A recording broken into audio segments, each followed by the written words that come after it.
Olá, você está no canal da Igreja CI. Você vai ouvir agora uma palavra do Evangelho do Nosso Senhor que pode transformar a sua vida.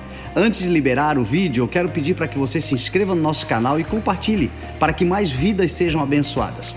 Agora sim o vídeo será liberado. Que Deus te abençoe. Evangelho de Lucas, capítulo de número 1. Eu quero falar um pouco hoje sobre projetos de Deus na nossa vida, inspirado, obviamente, numa maternidade e em uma mãe que é, sem dúvida alguma, a mãe mais conhecida e bem-aventurada de toda a espécie humana, porque ela gerou no seu ventre o Salvador de toda a humanidade, Jesus Cristo. Lucas, capítulo 1, verso de número 46,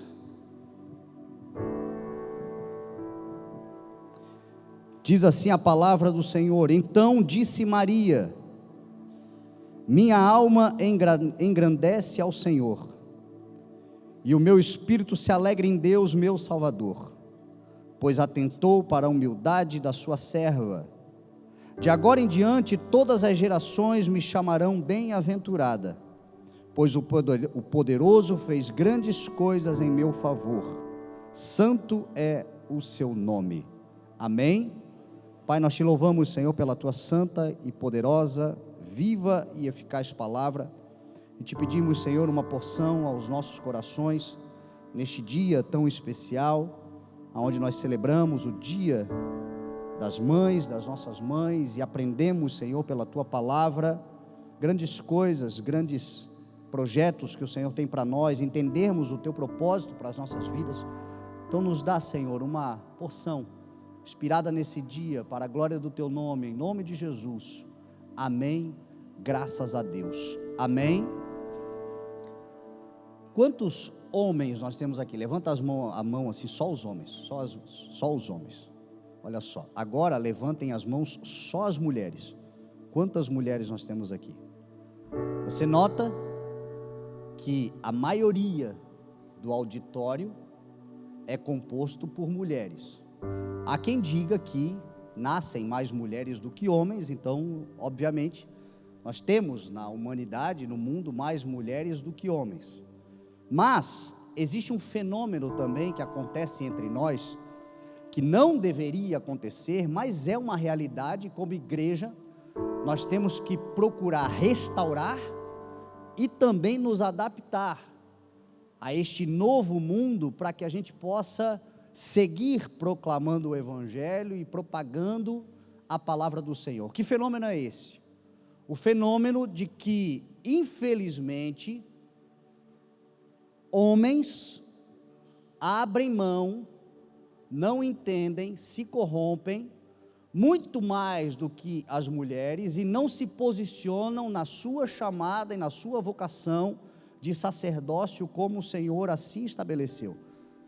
Hoje nós vemos, na maior parte das famílias, as mulheres mais posicionadas em Deus do que os homens, as mulheres mais dedicadas ao ministério de Deus na sua vida, para a sua família, do que os seus maridos, muitas vezes. Até enquanto são solteiras e solteiros, nós percebemos muitas vezes as mulheres muito mais fiéis, leais e dedicadas ao Evangelho e ao temor de Deus do que os homens. Nós vemos nos últimos tempos uma desconstrução. Quando nós vamos para a palavra do Senhor, nós olhamos na palavra que Deus é um Deus que se apresenta como Pai. A Bíblia Sagrada, na maior parte das suas histórias, apresenta histórias de homens de Deus, não com um intuito machista, mas porque de fato Deus espera que os homens se posicionem. Quando nós vamos, por exemplo, ler as Escrituras, existem alguns textos que são polêmicos. Paulo, por exemplo, escreveu aos Coríntios, no capítulo 14, e se nós não soubermos interpretar corretamente a Escritura, nós achamos que a Bíblia está sendo machista, ou que Paulo foi machista, ou que aquela sociedade era machista, porque Paulo, em 1 Coríntios 14, ele fala que a mulher na igreja deveria ficar em silêncio, que ela deveria aprender em submissão, e se ela tivesse algum tipo de dúvida, ela deveria perguntar em casa para o seu marido, porque era proibido falar. Quando nós não entendemos, a gente acha porque ali quem mandava eram os homens, ali quem dominava eram os homens, e a mulher tinha que calar a boca. Só que não era disso que Paulo estava falando. O que Paulo estava querendo dizer é que naquele tempo os homens eram tão posicionados em Deus, que aquelas que tinham o seu marido, não precisavam perguntar para o marido da outra sobre as questões do Espírito de Deus. O seu marido posicionado sabia lhe orientar. Aquelas que eram filhas, não precisavam perguntar para outro pai, porque não era no sentido de que era desonroso ou feio para a mulher falar, é porque de certa forma desonrava o seu pai, desonrava o seu marido, desonrava o seu homem, porque ele foi chamado para ser sacerdote na sua casa, e ele estava posicionado para que perguntar para outro. Hoje, quando eu digo para você, a gente precisa se adaptar. Hoje muitas mulheres cheias de dúvidas e de questionamentos e de vontade de aprender, precisam perguntar para outros, porque o seu homem, o seu pai, o seu marido, aquele que o Senhor colocou dentro da sua casa, mal sabe abrir uma Bíblia. E a palavra do Senhor ensina que essa responsabilidade é do homem, o sacerdócio, o cara que conduz a sua casa, o cara que conduz a sociedade, o cara que tem do Senhor a sua palavra, como diz a palavra, então, essa hierarquia celestial e divina que Deus estabeleceu. Cristo, o cabeça do homem, o homem, o cabeça da mulher, a mulher, a base da família, da casa. Esta era a vontade. Agora, Deus nunca tratou a mulher como um objeto secundário. Pelo contrário, na própria criação, nós vemos que a mulher foi criada como um presente, como se fosse a obra-prima da criação de Deus. Há quem diga que o homem era o rascunho e a mulher a obra-prima. Quando nós vemos Jesus Cristo, por exemplo, Jesus que é o Senhor dos senhores e o Mestre dos mestres, o bom pastor, o ministério de Jesus era cercado de muitas mulheres. Lucas capítulo 8 vai dizer que elas eram responsáveis pelo sustento do ministério de Jesus, sustentavam a Cristo com seus bens, estavam o tempo todo na organização, na ordem. O ministério de Jesus era muito organizado, não é porque tinha 12 apóstolos, os apóstolos estavam pregando, estavam ensinando, estavam posicionados no seu sacerdócio, mas a organização do ministério de Jesus, a beleza do ministério de Jesus era realizado por mulheres. Paulo, que escreveu o livro de Coríntios e disse, a mulher deve ficar calada na igreja, porque não é lhe permitido falar, com o intuito sim, de que os homens estavam tão posicionados que ela tinha marido, não precisava perguntar para o pastor, o seu pastor lhe dizia. Também disse aos Gálatas que agora em Cristo, aqueles que foram batizados e dele se revestiram, não há mais diferença entre homem e mulher, todos são um. Então não há essa parcialidade, essa acepção. Jesus Cristo, quando ressuscitou, a primeira pessoa a vê-lo ressurreto foi Maria Madalena. A primeira mensageira da palavra e do evangelho foi uma mulher. Eu sempre falo isto, se lá no Éden, a mulher enganada pela serpente trouxe corrupção pela humanidade, agora lá no jardim do túmulo, a mulher restaurada pelo amor e pela ressurreição de Jesus, foi a primeira a levar a redenção à humanidade, porque aonde abundou o pecado, sempre vai transbordar a graça de Deus. Então não há acepção, o que há é posicionamento. Agora Deus faz grandes coisas através de grandes mulheres, e aqui nós acabamos de falar de uma, que é sem dúvida nenhuma a mãe mais importante de toda a humanidade. O anjo de Deus, Gabriel, se apresenta a Maria,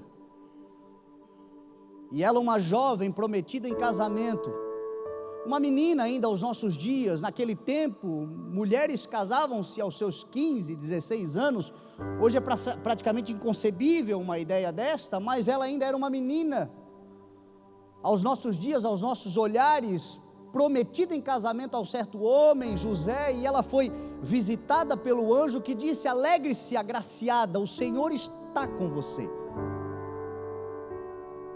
E a primeira coisa aqui que eu gostaria de deixar claro em relação a Maria é o pecado que nós evangélicos cometemos contra ela.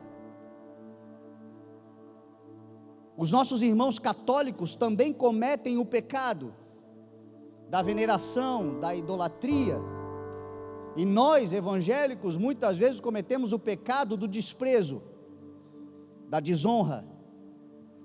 Nós exaltamos grandes homens na palavra, como Pedro, como Paulo, como João, mas muitas vezes desprezamos grandes mulheres, como Maria. Por outro lado, a veneração e a adoração também é um equívoco, porque a palavra do Senhor diz que não existe outro caminho dado aos homens, nem outro nome, nem outro intercessor, nem outro mediador entre Deus e os homens, que não Cristo nosso Senhor, aquele que ela gerou, mas que hoje ela está com o Senhor, santificada no Senhor, como todos aqueles que em Cristo morrem. E sem dúvida alguma, ela foi uma grande mulher do Senhor. A Bíblia diz que o anjo diz assim: o Senhor está com você.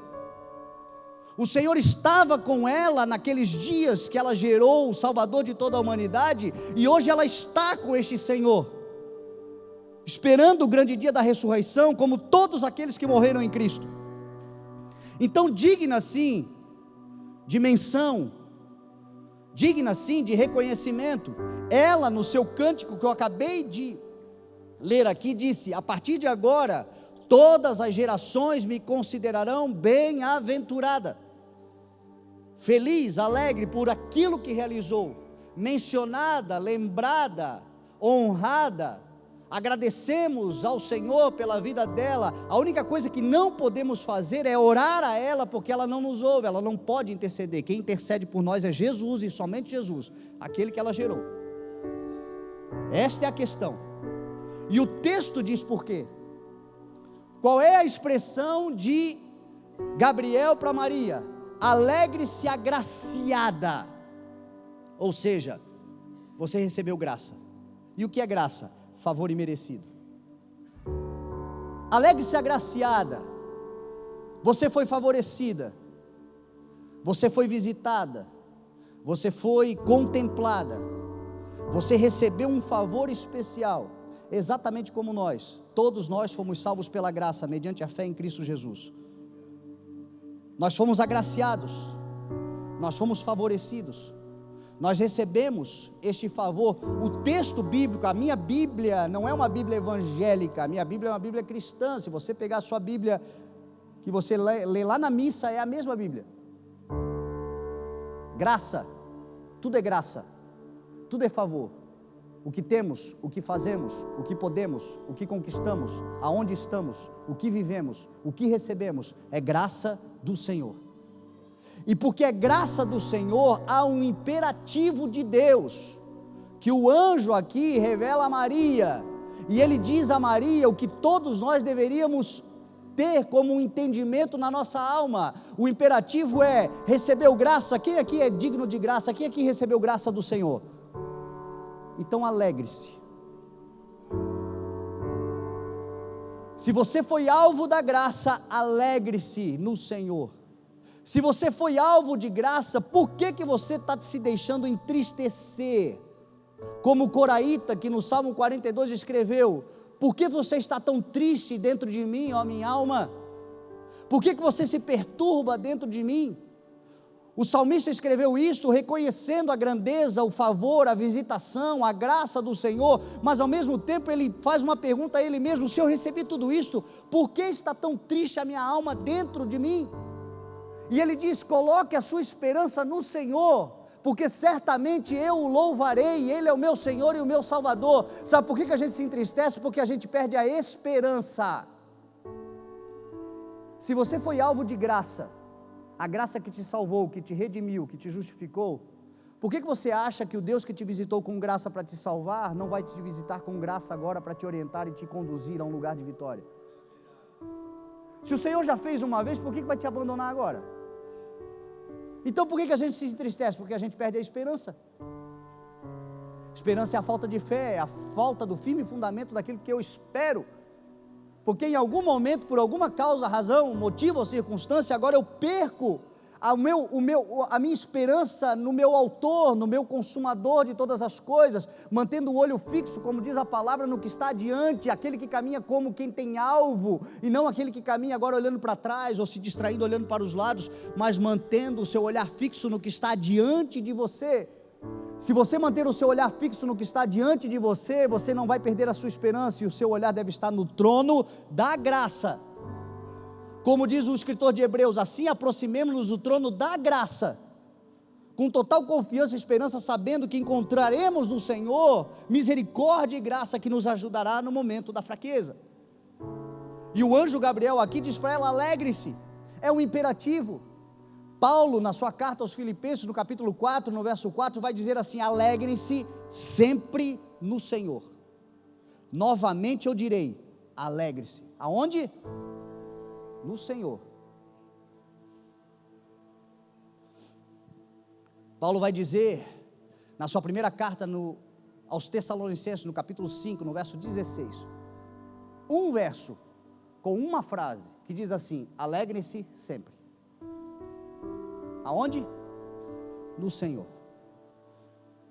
Nós devemos nos alegrar no Senhor. Neemias 8:10 vai dizer assim: hoje não é dia de tristeza. Por quê? Porque esse é o dia que o Senhor fez. Alegremos-nos e nos regozijemos nele. Hoje não é dia de tristeza. Alegre-se no Senhor, porque a alegria do Senhor os fortalecerá. Quando eu me alegro no Senhor, o Senhor se alegra comigo. E quando o Senhor se alegra comigo, Ele me dá força que me fortalece para vencer. Então, seja lá qual for o motivo que tenha causado algum tipo de tristeza, que ela seja momentânea, que ela não seja algo que te domina na alma, porque se você olhar para o Senhor, você vai se encher de esperança e de alegria, que vai te dar força para vencer o próximo obstáculo em nome de Jesus. É um imperativo. O anjo chega para ela e diz assim: alegre-se no Senhor, alegre-se, agraciada, o Senhor está com você. O Senhor que estava com Maria está com você também em nome de Jesus. O Senhor que te agraciou com a sua salvação e com a sua redenção, também quer fazer coisas extraordinárias sobre a sua vida, que vão para além da salvação. Existe algo para além da salvação? Sim, a missão, o propósito. Sabe por que Deus te agraciou com salvação? Porque Deus tem também para a sua vida uma missão extraordinária. Todas as pessoas que são visitadas pela graça do Senhor de redenção e salvação, também são contempladas com uma grande responsabilidade. Se não foi, será. Se você ainda está desfrutando de um tempo aonde você simplesmente está usufruindo da graça da salvação, se prepara, porque vai vir sobre você também uma contemplação de uma grande responsabilidade para glorificar o nome do Senhor e dar o que nós mais precisamos na vida: senso de utilidade. Não existe nada melhor do que ser útil, e não existe nada mais especial na utilidade humana do que você ser útil para o reino de Deus e saber que o que você está fazendo foi Deus que te confiou, que aquilo que você fez foi ação de Deus através da sua vida. Se sentir útil nas mãos do Senhor, todo agraciado será contemplado com uma grande responsabilidade. Alegre-se, no verso 28, agraciado, o Senhor está com você. No verso 31, ele diz assim: você ficará grávida e dará à luz um filho, e o porá o nome de Jesus. Ou seja, agraciada e visitada, e agora contemplada com uma grande responsabilidade. Você será a mãe do Salvador da humanidade. Meu irmão, se o Senhor não deu, Ele vai dar. Se o Senhor ainda não se apresentou, Ele vai se apresentar. E esta responsabilidade é o que vai te dar combustível para viver uma vida todos os dias. Essa grande responsabilidade é o que vai nos fazer acordar no dia mau, é o que vai nos fazer celebrar no dia bom. O trabalho, a dedicação, Obviamente que se você não aceitar essa responsabilidade, não se trata de perder salvação, porque a salvação é um presente. A graça da salvação é um presente que Deus dá, e Deus não é aquele Deus com problemas psicológicos, de autoestima e de de se sentir entristecido porque a gente não devolve a Ele o que Ele espera. Então Ele é o Deus que um dia de bom humor te dá salvação, e no outro dia de mau humor te diz, não, você não quer trabalhar. Porque a única forma de você não ser salvo é se você não crer em Jesus. Se você creu, você vai ser salvo. E se você não se responsabilizar, você não vai perder a tua salvação, mas vai perder a tua missão. E perdendo a tua missão, você vai perder o galardão que Deus tem para a sua vida. Porque Jesus disse assim, eu vou me apresentar a cada um naquele grande dia, e eu darei a cada um segundo as obras que este realizou. Galardão, Jesus está falando. A salvação é um presente para todos, mas o galardão do Senhor é um presente para aqueles que se responsabilizaram, que entenderam, a graça do Senhor se manifestou salvador a todos os homens, mas ela também me ensinou agora a viver uma vida justa e piedosa nesta era presente. E ele chega então para Maria e diz assim, eu estou te dando esta missão, uma grande responsabilidade. Eu me lembro quando eu fui visitado com a graça da salvação, agosto de 2010, abril de 2011 eu fui visitado com a graça da responsabilidade com uma missão. 6 meses depois, primeiro o Senhor me visitou com a graça, alegre-se, agraciado, o Senhor está com você, eu estou te justificando, eu estou te perdoando, eu estou mudando a tua vida, eu estou lavando os seus pecados, eu estou jogando no mar de esquecimento toda a condenação, disto eu não me lembrarei mais, falarão de você, mas agora eu não estou mais preocupado com o que você foi, eu estou interessado em quem você é, e você é o que é, porque eu te redimi. Esta graça, meu irmão, é o que liberta nós de toda a condenação. Não existe nada melhor do que você ser liberto de toda a condenação, saber que você foi justificado, por mais que falem, por mais que duvidem, por mais que não acreditem, por mais que levantem qualquer tipo de palavra ou de acusação, você está descansado no Senhor, porque você sabe que o Senhor te lavou. É uma coisa tua particular com o Senhor. 6 meses depois, veio do Senhor agora esta missão que me responsabilizou com aquilo que eu faço hoje.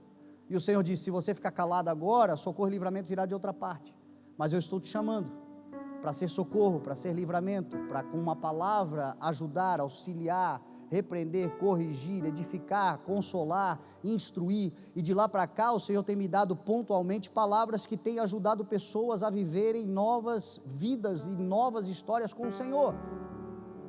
Poderia deixar para lá? Poderia. Outros seriam levantados? Óbvio. Perderia a minha salvação? Não, mas perderia o meu senso de utilidade, e aí seria triste. Como disse Jesus, muitas vezes alcançam o topo da história humana e de reconhecimento dos homens, mas perdem a sua alma. Porque o que adianta ganhar o mundo inteiro e perder a sua alma?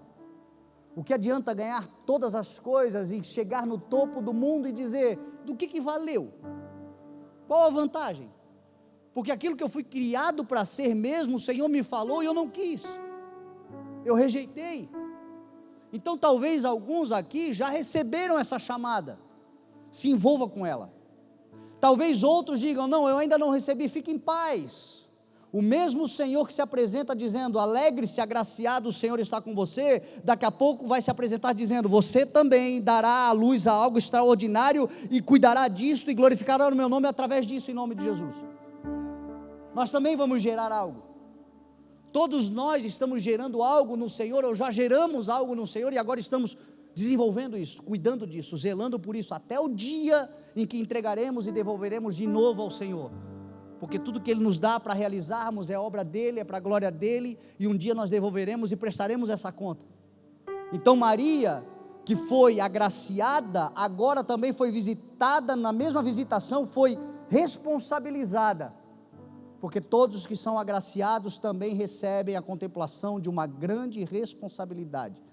E quando ela recebe esta contemplação, e quando ela é então visitada pelo anjo, o anjo lhe dá a sua missão de vida, qual é a resposta dela no verso 38 do capítulo 1? Sou tua serva, faça comigo conforme a tua palavra. Aqueles que são visitados e responsabilizados devem se colocar nesse lugar de servos, dizendo: Senhor, faça comigo conforme a tua palavra. Eu não sei como fazer, mas eu creio que a tua palavra vai realizar. Eu não sei ao certo como é que será o caminho, porque é tudo muito novo. Você imagina, ela diz ao anjo: eu sou virgem, como é que eu vou engravidar? Como é que eu vou dar à luz? Eu estou prometida a casamento. As coisas de Deus muitas vezes são contrárias às leis naturais, as coisas que naturalmente a gente explica. Na maioria das vezes as coisas que Deus vai fazer vão ser contraditórias às leis naturais, até porque Deus é sobrenatural, e Deus faz coisas que nós não explicamos com a razão humana, mas no processo nós vamos vendo Deus realizando, fazendo. O anjo diz a ela: não se preocupa, o Espírito te visitará, a sombra do Senhor te contemplará. Não se preocupe você também, o Espírito te visitará, a sombra do Senhor te cobrirá, a palavra do Senhor será revelada, as coisas vão acontecer, o caminho vai se iluminar, e o projeto de Deus vai nascer sobre a sua vida em nome de Jesus. Tudo que o Senhor espera de você é que você diga: sou o teu servo, eis-me aqui, envia-me. Não sei como fazer, não sei nem fazer, mas eu me coloco à disposição para que seja feito. É isso que o Senhor espera, que a gente se coloque nesse lugar de servidão. Maria, ela fez isso. Maria não olhou para as suas capacidades, Maria não olhou para o seu intelecto, para a sua humanidade. Maria confiou: sou tua serva, Senhor, faça conforme a tua palavra. Quando Deus te chamar, Ele vai te dar uma palavra. Você não precisa de muitas palavras, você precisa de uma palavra. Tem gente que já recebeu a palavra e agora fica procurando confirmação da palavra. Tem gente que Deus já falou claramente ao seu coração e agora fica duvidando, fazendo comprovação da palavra. Senhor, eu preciso da confirmação. E aí vai atrás de um, vai atrás de outro. Daqui a pouco a cabeça está um ninho de gato e já está confuso porque a palavra já foi liberada e você sabe que foi Deus. Tem gente que diz: como é que eu sei quando Deus fala comigo? Se Deus falar, você não vai ter dúvida, porque a paz do Senhor nos toca, a paz do Senhor nos alcança. Por mais que seja contraditório, por mais que seja contra leis naturais, você sabe, você tem certeza que não foi pensamento humano, não é coisa da tua cabeça. Deus falou, e o mesmo Espírito que fala convence. É que é tão poderoso, extraordinário e maior do que a nossa própria capacidade, que às vezes a gente duvida. Não é que Deus falou, a gente duvida de nós, e aí a gente fica procurando confirmação para ver se a gente se auto-justifica, para ver se nas confirmações a gente passa a acreditar em nós e não em Deus, porque em relação a Deus não fica dúvida, em relação a nós, se tivermos juízo, sempre ficará, mas na humildade, ela é antessala da honra, e aqueles que se colocam nesse lugar, o Senhor vai os capacitando, e os preparando, e os auxiliando no desenvolvimento, e as coisas vão acontecer. Agora, o lugar de qualquer um de nós que foi visitado pela graça salvadora, e esta graça nos deu a contemplação de uma grande responsabilidade, é também se colocar nesse lugar de servo. Não existe lugar mais alto da vida humana do que aos pés do Senhor Jesus, não existe. O lugar mais alto que poderemos chegar, de maior vitória e sucesso na vida, é aos pés do Senhor. É nesse lugar onde os homens podem nos reconhecer, os homens podem nos aplaudir, os homens podem falar bem de nós ou mal de nós, tanto faz. Os homens podem nos considerar altos, fortes, grandes, naquilo que é âmbito das coisas humanas, mas nós, na nossa individualidade, estamos aos pés do Senhor, em humildade e sujeição. Estes serão honrados, porque aqueles que se fazem menores no reino de Deus, serão os maiores, é o que diz a palavra do Senhor.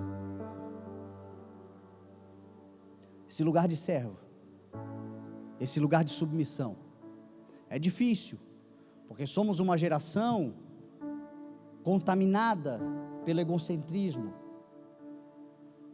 contaminada já pela autossuficiência, contaminada já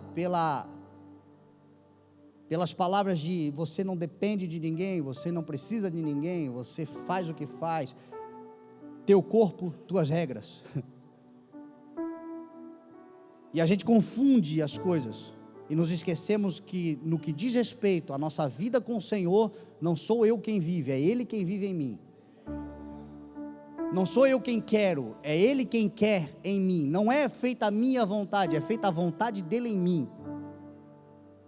E nem confiamos em Deus, porque a palavra do Senhor fala que a vontade do Senhor é boa, agradável e perfeita. A vontade do Senhor é melhor do que a tua melhor vontade.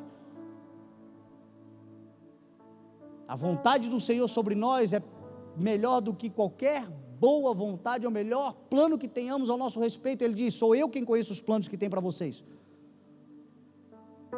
Planos de fazê-los prosperar e de não causar danos, planos de dar a vocês esperança e um futuro. Então confia no Senhor, se sujeite ao Senhor, perca para ganhar talvez, em alguns lugares da tua vida, algumas áreas da sua vida, talvez coisas vão se perder mesmo, talvez coisas vão ter que ficar para trás, e não é Deus te punindo, te tirando coisas, é porque elas não fazem sentido, e aquilo que o Senhor tem para você é melhor do que o que você tem hoje nas mãos.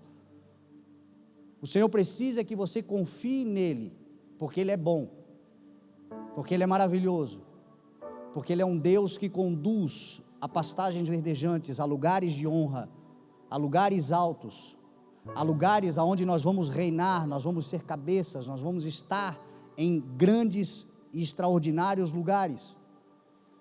Foi o que o anjo disse para Maria: não tema, o Senhor está com você.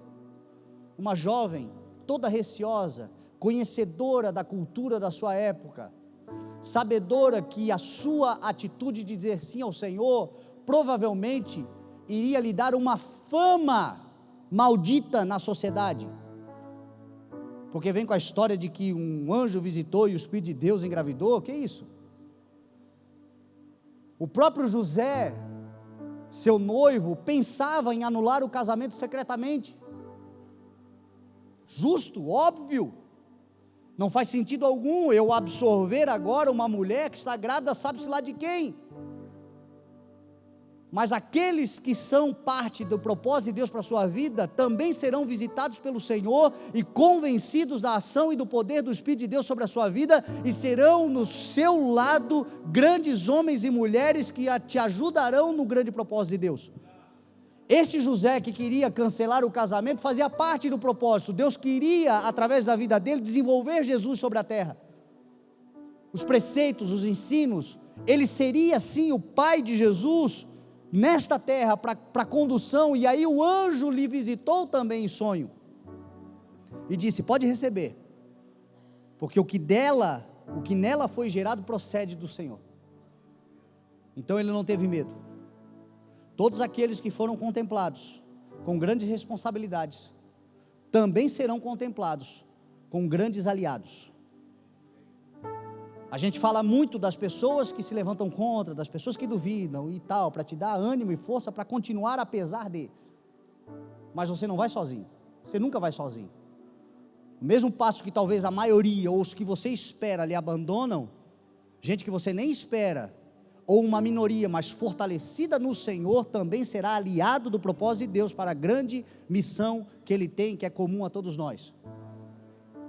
Então o Senhor trouxe José, o Senhor trouxe outras pessoas, e aqui acontece algo que é talvez o ponto ápice que eu gostaria que você guardasse nessa mensagem.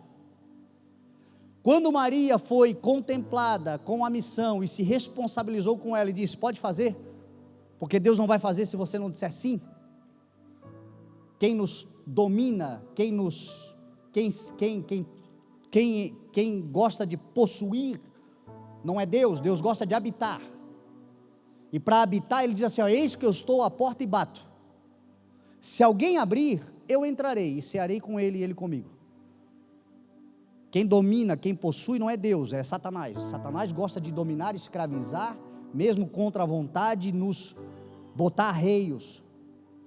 O Senhor diz: venham a mim, quem vier a mim de maneira alguma eu lançarei fora. Bato na porta, e aquele que aprende de mim toma sobre mim o seu jugo, que é esta canga compartilhada, é um do lado do outro, é o Senhor conosco. Eu sou o Emanuel, Deus com vocês. Agora você tem que dizer sim. Se você não disser sim, vai passar o bonde da grande missão, porque existem coisas que Deus é eterno, mas nós somos temporais.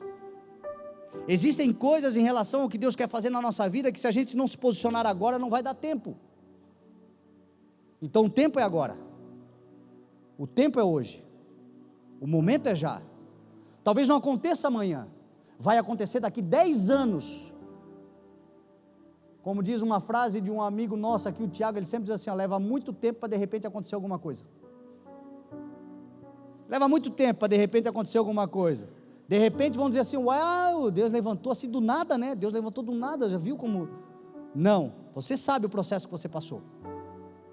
Então existem coisas que vão revelar-se publicamente daqui 10 anos, mas o posicionamento individual precisa ser hoje, precisa ser agora. E quando ela falou isso, quando ela fez isso, então, o anjo lhe contemplou, com a palavra, o Espírito lhe visitou, com a inseminação do projeto de Deus para a humanidade, e aí diz a palavra que naqueles dias, o verso 39 e 40, naqueles dias, ela se levantou e foi de forma apressada, depressa, para a casa de Zacarias, e entrou na casa de Zacarias e saudou Isabel. Aqui é algo extraordinário que tem a ver com o propósito. Todos aqueles que foram visitados, que foram tocados pelo Senhor, precisam andar em comunidade e em comunhão, reino e sacerdote. A palavra do Senhor fala em Apocalipse capítulo 5, que Deus, através de Jesus, que nos comprou com o seu sangue, nos constituiu reino e sacerdotes, e nós reinaremos sobre a terra. Nós temos uma missão, sermos reis e sacerdotes e reinarmos sobre a terra. E nesta missão, os reis e os sacerdotes precisam gerar juntos. Maria estava gerando o rei da humanidade. Isabel estava gerando o sacerdote que prepararia o caminho para o rei reinar. Isabel era prima de Maria, era sacerdotisa, porque Zacarias era do sacerdócio, e diz a palavra que ela depressa, naqueles dias, qual dia? O dia da visitação. Quais dias? Os dias da contemplação. Quais dias? Os dias em que ela estava gerando. Ela se levantou e foi depressa para a casa de Zacarias e entrou e saudou Isabel, que também estava gerando João Batista. E por cerca de 3 meses elas ficaram juntas, porque Isabel já estava no seu 6º mês, já quase para dar à luz, e Maria estava começando a gerar Jesus Cristo, mas o fato é que elas se uniram, e esta unidade lhes deu fortalecimento. Maria é um nome muito belo. A minha mulher chama-se Maria Elisa, a minha cunhada, Maria Carolina, a minha sogra, Sandra Maria, a minha avó, Maria Diva. Eu entendo um pouquinho de Maria. E o significado do nome Maria é rebelião. É um nome lindo, mas ô mulherada tentada à rebeldia. O significado do nome Maria é rebelião. Maria carregava no seu nome uma tentação à rebeldia. E todos aqueles que são chamados para reinar, que terão governo, e que o Senhor quer dar poder e autoridade sobre a terra, para governar a terra, são tentados à rebelião, porque o dinheiro e o poder te rebela se você não se sujeitar ao Senhor. Isabel, que era a mulher de Zacarias, o significado do nome Isabel é juramento de Deus, e é por isso que o rei tem que se juntar com o sacerdote, porque se o rei ele é tentado à rebelião, o sacerdote traz a memória, é um memorial no coração do rei sobre o juramento solene que Deus tem com o rei. Quando você olha para Davi, você vê que Davi nunca se rebelou contra o Senhor, pecou, mas não se rebelou. Por quê? Porque ele sempre andou com o sacerdócio do lado. Quando você olha para Salomão, você vê que Salomão foi um dos reis mais poderosos, ricos e sábios da terra, mas se rebelou. Por quê? Porque rejeitou o sacerdócio, rejeitou a palavra do Senhor. Todos aqueles que são chamados para reinar têm dentro de si uma tentação de rebelião. O Senhor quer te dar grandes coisas, mas se você parar de andar em sujeição à palavra, você vai se rebelar com todas as coisas que o Senhor te deu. E é por isso que é importante nós gerarmos juntos. Eu, por exemplo, o Senhor me deu esta unção sacerdotal. A minha palavra e a minha missão é trazer o juramento solene do Senhor. É lembrar você o tempo todo sobre o que o Senhor tem para a sua vida. É lembrar você o tempo todo sobre o propósito do Senhor para a sua vida, o que vai te manter em sujeição e em obediência e não se rebelar. Se você parar de congregar, tudo aquilo que você tem recebido do Senhor, você corre o risco de jogar fora.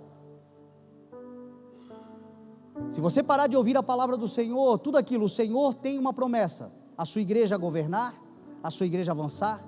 Isso tem a ver com a empresa que você cuida, isso tem a ver com o projeto que você faz, isso tem a ver com a família que Deus te deu, isso tem a ver com o posicionamento lá fora que o Senhor quer te estabelecer, isso tem a ver com quem você vai se tornar no Senhor, e se tornando será uma candeia, uma luz, uma referência, uma cabeça, um instrutor, alguém que carrega a palavra do Senhor e que está em lugares altos para inspiração e governo. A palavra do Senhor sobre nós é que nós governaremos essa terra, apesar de nós olharmos hoje e vermos corrupção, apesar de nós olharmos hoje e vermos tantos desvios, apesar de nós olharmos hoje e percebemos que no poder estão malfeitores, ímpios, a palavra do Senhor garante que chegará o tempo em que quem vai governar a terra é você, em nome de Jesus. Mas para isso acontecer, você não pode se rebelar, e para você não se rebelar, você não pode esquecer do juramento solene e a importância da palavra. Deus quer fazer grandes coisas sobre a terra. Deus tem dado grandes projetos para a sua igreja. Eu, como sacerdote, tenho apresentado a obra. Você, como rei, tem investido na obra. Você, como unção de governo e de prosperidade sobre essa terra, tem sido um instrumento poderoso. Olha o que nós estamos fazendo no Rio Grande do Sul agora, por exemplo, como igreja. Nós aqui, quem somos nós na fila do pão? Quem somos nós? Mas essa igreja aqui já doou até aqui mais de 40 toneladas. Tem uma carreta ali fora, que nós vamos encher ela hoje em nome de Jesus, e amanhã, hoje ainda 1h da manhã, ela está partindo para o Rio Grande do Sul, cheia de mantimentos, cheia de coisa. Por quê? Porque as pessoas estão se posicionando, gente que Deus está abençoando, está se tornando abençoadora. Por quê? Porque tem ouvido a palavra do Senhor, tem se sujeitado à palavra do Senhor, e o Senhor vai certamente fazer mais, abundantemente mais, poderosamente mais, porque nós estamos focados, o sacerdócio e o reino, juntos para a glória do Senhor. Nós estamos gerando coisas que, quando eu falo para você, diz a palavra que quando Maria visitou Isabel, os bebês dentro do ventre se agitaram. E é isso que acontece. Existem coisas que eu falo para você daqui de cima, que eu estou numa agitação espiritual, que eu sei que é Deus movendo, o meu ventre anuncia que é coisa de Deus, e aí em você acontece a mesma coisa, essa unidade de propósito, porque estamos gerando coisas diferentes, mas para um processo e para um momento comum, um projeto comum. E Deus tem nos contemplado, tem nos abençoado, e Deus está nos conduzindo a esse lugar. E em Jesus Cristo, em Jesus, nós vemos as duas coisas simultaneamente. Jesus é rei e é sacerdote. Lá no livro de Hebreus diz que Jesus Cristo é sumo sacerdote segundo a ordem de Melquisedeque. Melquisedeque você vai ver em Gênesis capítulo 14, quando Abraão vence uma guerra contra 4 reis, e nesta guerra, Melquisedeque chega a Abraão, e diz a palavra que Melquisedeque era rei de Salém e sacerdote do Deus Altíssimo. E ele contempla Abraão com pão e com vinho. E isso tem um significado. O vinho é o que te dá alegria para você desfrutar do que você já tem. E o pão é o que vai te dar força, que é a palavra do Senhor, para você conquistar o que você terá ainda em nome de Jesus. Hoje é uma manhã de pão e de vinho. Porque na palavra do Senhor o vinho é a alegria. O vinho é o consolo, o vinho é a celebração. Por quê? Porque até aqui nos ajudou o Senhor, vamos celebrar, vamos agradecer, vamos nos alegrar. O Senhor até aqui tem sido bom. Mas o mesmo lugar em que a gente está bebendo o vinho, que é a alegria, nós também estamos recebendo um pão para a semana que vai vir, para o momento que vai chegar. E esse pão é a palavra do Senhor que nos fortalecerá por aquilo que nós vamos conquistar em nome de Jesus. E em Jesus Cristo nós encontramos reino e sacerdote no mesmo. Sumo sacerdote segundo a ordem de Melquisedeque. E esse Jesus, que hoje é Senhor, que hoje é o Rei dos Reis, que hoje é o Pastor dos Pastores, que hoje é tudo em todos, e simultaneamente tem os dois ministérios em si.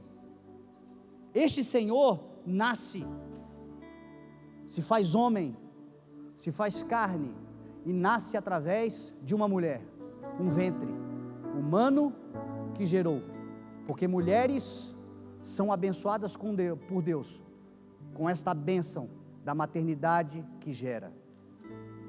E é por isso que hoje nós nos alegramos e celebramos todas as mães que aqui estão, porque se temos um propósito de Deus, fomos gerados num ventre. Talvez esse ventre nunca entendeu o propósito de Deus, mas ainda assim foi o lugar que nos gerou. Como diz a palavra, no ventre da tua mãe eu te escolhi e designei você para um propósito sobre essa terra. Antes de formá-lo eu te escolhi, diz a palavra do Senhor. Você pode dar graças a Deus pela sua mãe, pela vida da sua mãe. Você, mulher, você é muito mais do que uma geradora, você tem uma responsabilidade extraordinária de ser alguém que edifica, que constrói, que implanta nos seus filhos este equilíbrio, esta bênção da maternidade. E nós louvamos a Deus por isso. E eu gostaria de nesta manhã encerrar esta mensagem orando com as mães que aqui estão e que foram contempladas por essa grande responsabilidade, a maternidade. Mães que dentro dos lares são equilíbrio, porque diz a palavra que o homem é o cabeça do lar, mas a mulher é quem edifica a casa. O homem é o cabeça, mas a mulher é o pescoço e o resto do corpo inteiro. Um homem bem posicionado, sem uma mulher posicionada do seu lado em Deus, ele é alguém cheio de ideais, cheio de ideias, mas sem força para realizar. Uma mulher bem posicionada em Deus, bem estruturada no Senhor, é uma mulher com uma capacidade de realizar coisas incríveis, mas não sabe para onde ir.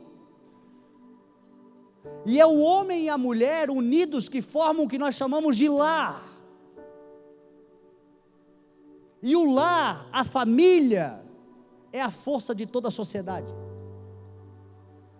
Grandes empresas têm a ver com famílias estruturadas.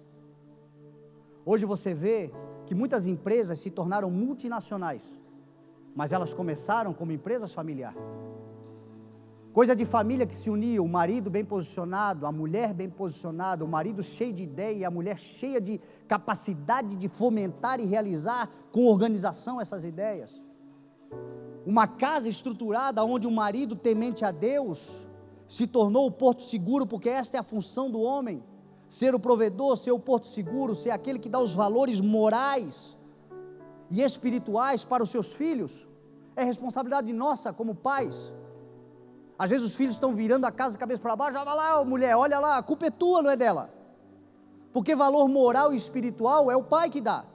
Mas como eu disse para você, vivemos uma geração de pais ausentes, de pais negligentes, de pais que quando não abandonam a mulher sozinha com seus filhos, também lhes abandonam no trabalho, no dia a dia, não tem tempo para educar moralmente e espiritualmente seus filhos. Você sabia que tem uma estatística que diz que quando a mulher serve a Deus, a probabilidade dos seus filhos servirem é de 15%? E quando o homem serve a Deus, a probabilidade é de mais de 90%? Dos filhos. Agora, qual é o papel da mulher? O papel da mulher, ele é educacional, ele é intelectual. Quando você vê uma criança novinha, intelectualmente desenvolvida, sabe aquela criança que já fala inglês, que já não sei o quê, que joga bola, que joga não sei o quê, isso tem a ver com a mãe. É a mãe que senta, que educa, que ensina, que edifica, que dá valores intelectuais, que pega tudo aquilo que é moral e espiritual e aplica na intelectualidade de um desenvolvimento da personalidade, da capacidade, daquilo que naturalmente vai se manifestar. Então olha como é importante os dois, como são importantes os dois.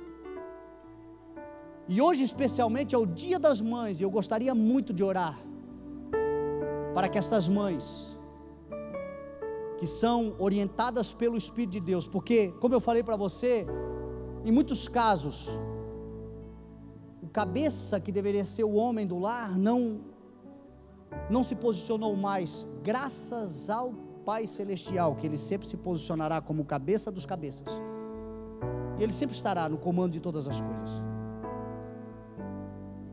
Então nós sempre teremos no Pai Celestial a instrução, os valores espirituais, morais, do Evangelho, e como mães, essa responsabilidade de formação e edificação desta casa. Então aquelas que foram responsabilizadas, contempladas com essa missão extraordinária da maternidade, eu gostaria de orar com vocês, mas eu gostaria de orar também com filhas, jovens, mulheres que ainda não são, mas serão um dia, mulheres que casadas já ainda não foram contempladas, mas desejam. Todos os anos, no Dia das Mães, a gente faz uma oração aqui, e esta igreja está congestionando de tanta mulher grávida, engravidando e dando à luz.